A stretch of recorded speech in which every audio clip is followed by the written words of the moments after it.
Okay, so as mentioned in the email this video is attached to, a brick with a mass of 1 kilogram slides down an icy roof inclined at 30 degrees with respect to the horizontal.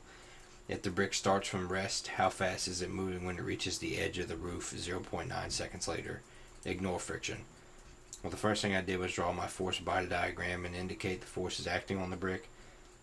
The acceleration of the brick is directed along the roof surface, and its velocity component is going to be perpendicular to the surface, and it will always be 0. And then I chose the x-axis in the direction of the acceleration, which is parallel to the roof in the direction the brick slides. And then I chose the y-axis as perpendicular to the roof, and all that is depicted in my force body diagram.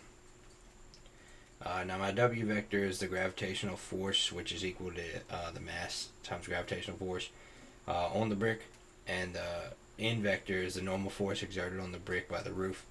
The gravitational force on the brick must be resolved into x and y components, after which each component is going to be shown in my force body diagram, which is what I did. And then again, ignoring friction, the roof exerts no force in the x direction on the brick, so only the gravitational force has an x component. And we get our little formula right here, which is W sub x is equal to mg sine of 30 degrees.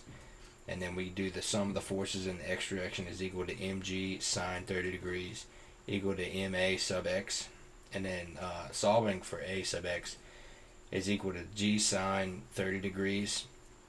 And now that we have the acceleration, we can find the final velocity, which is the change in v sub x is equal to the final velocity in the x direction minus the initial velocity in the x direction is equal to the acceleration in the x direction times the change in time. And then substituting the change in t for 0.9 seconds and the initial velocity in the x direction as 0, we can solve for the final velocity in the x direction with the formula. The final velocity in the x direction is equal to the initial velocity in the x direction plus acceleration in the x direction times the change in time. I plugged all my values in for that, and I got that the brick is moving at 4.4 meters per second down the 30 degree roof.